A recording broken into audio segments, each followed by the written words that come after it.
फरीदाबाद पृथला विधानसभा से विधायक नयनपाल रावत गांव खेड़ा पहुंचे। गांव पहुंचने पर विधायक का ग्रामीणों द्वारा एक अलग ही अंदाज में स्वागत किया गया।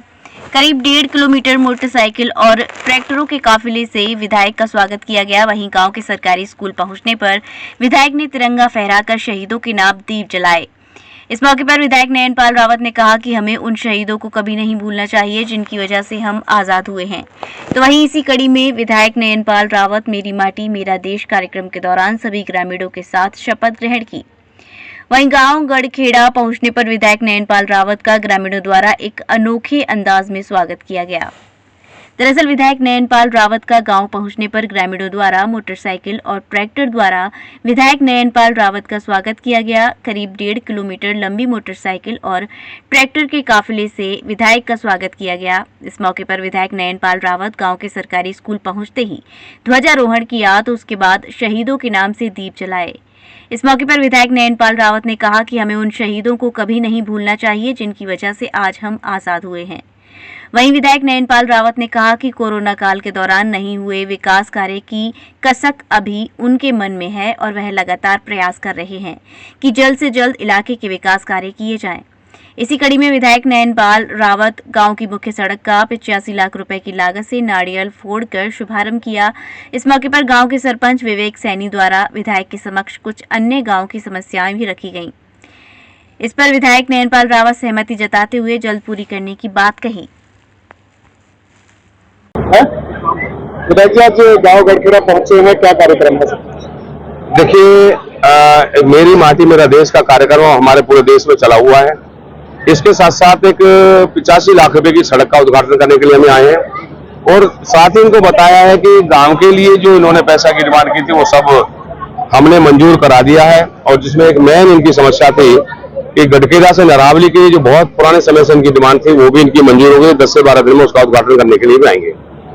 हमारा ये देश 75वां आजादी का अमृत महोत्सव मना रहा है और 2 दिन के बाद हम 77 साल की आजादी में पहुंच जाएंगे।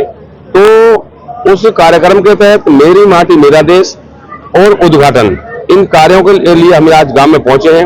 अच्छी सभा का आयोजन हुआ है और इसी के साथ साथ एक बहुत बड़ा युवाओं का काफिला हाथों में झंडा लिए हुए तिरंगा, वो हमारे गढ़खेड़ा मोड़ जो दयालपुर पड़ता है, दयालपुर से यहाँ तक लगभग 2-2.5 किलोमीटर बाइकों के काफिले के साथ यहाँ पर पहुंचा है।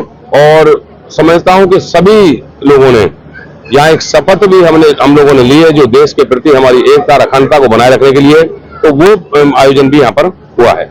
विधायक जी आप जिस भी गाँव में जाते कोई भी कार्यक्रम होता है, ये अलग से आपने चलन कर दी है कि इतनी लंबे काफिले के साथ आप गाँव में जाते हैं, युवाओं का इतना जोश होता है, क्या कहेंगे? देखिए, लगभग 4 साल बाद भी, और मैं आपको ईमानदारी से बताऊं कि मैं बहुत बड़े कोई काम क्षेत्र के लिए नहीं कर पाया क्योंकि कोरोना काल रहा। लेकिन अगर किसी ने 4 बिल्डिंग बनाई होंगी, सड़कें 15 साल से टूटी पड़ी थी, लगभग 122 करोड़ रुपए मात्र सड़कों के लिए मैंने मंजूर कराकर, बाकी सभी विधानसभाओं में 25-25 करोड़ की सड़कें मंजूर हुई हैं हर विधायक के लिए। लेकिन परमपिता परमात्मा की और माननीय मुख्यमंत्री महोदय की मेरे ऊपर कृपा है कि मेरी सभी सड़कों की मंजूरी सीएम कोड लग चुका, 100 करोड़ की मंजूरी हो गई और लगभग 30 से 35 करोड़ की सड़कों पर मेरा काम शुरू हो गया है, जिसमें 22 करोड़ की सड़कें जो मार्केटिंग बोर्ड की वो अलग से हैं। और जहां तक आप काफिले की बात कर रहे हैं, देखिए, युवाओं में, मेरे बुजुर्गों में, मेरी माताओं बहनों में और छोटे बच्चों में आज भी जैसे 4 साल पहले, वैसे तो मैं 25 साल से इनके बीच में रहता हूं और सच्ची बात यह है कि मैं इनके दिल में बसता हूं, ये मेरे दिल में बसते हैं। और मैं आपको बड़ी बेबाक तरीके से बता दूं कि किसी ने कम या ज्यादा इस 75 साल की आजादी में जरूर काम किए होंगे। काम की जहां तक बात है, सरकारें बदलती रही, एमएलए आते रहे और जाते रहे, सरकारें आती रही जाते रही, लेकिन एक पीने का पानी और पानी की निकासी का प्रबंध भी आज तक कोई सरकार नहीं कर पाई। और मैं समझता हूं कि इंफ्रास्ट्रक्चर के काम के साथ साथ, विकास के साथ साथ हम कम या ज्यादा विकास तो कर सकते हैं, लेकिन जनता जनार्दन जिस लाड प्यार और उम्मीद के साथ एक विधायक को, एक एमपी को बनाती है, शायद वो उस प्यार को पाने के लायक भी नहीं रह जाती जब उनको जिता देती है। तो मैंने मेरी जनता के साथ बराबर का प्यार, बराबर का सम्मान, बराबर का मान दिया है और सर्वप्रथम मेरी कोशिश होती है कि आने वाले व्यक्ति को मैं पहले इज्जत और मान बख्शूं, उसके लिए कोई व्यवस्था जलपान की मैं वो करूं और उसके बाद जो काम कर सकता हूं उस काम को मैं बखूबी निभाता हूं और उसको करता हूं। और यही एक कारण है कि आज भी एक रत्ती भर प्रेम मेरे क्षेत्र के लोगों का मुझसे कम नहीं हुआ है। और मैंने उन विधायकों को ये बताने का प्रयास किया है कि जनता जनार्दन केवल एक वोटर नहीं होती, एक सपोर्टर नहीं होती, ये हमें जीवन देने वाले भगवान होते हैं, ये जनता जनार्दन होती है। इसलिए न केवल विकास कार्यों की गति देने के साथ साथ अपनी जनता को मान सम्मान देना बहुत जरूरी है। और मैंने ये भी कह रखा है, जैसे मैं पगड़ी नहीं बंधवाता, मैं और ज्यादा ड्रामे नहीं करता, शॉल नहीं ओढ़ता, क्योंकि बुजुर्गों का सम्मान सर्वोपरि है। और जब बुजुर्ग हमारे सामने बैठे होते हैं तो उनके सामने हमारे बहुत सारे युवा सरपंच साहिबान है, वो बहुत सम्मानित हैं। हमारे जिला परिषद के मेंबरान हैं, ब्लॉक समिति के मेंबरान हैं, वो अवश्य सम्मानित हैं। लेकिन सब जनता द्वारा बनाए गए हैं, बुजुर्गों द्वारा बनाए गए हैं, तो इसलिए बुजुर्गों को, जनता को सम्मान देना हमारे लिए बहुत महत्वपूर्ण है, जो मैं देता हूं।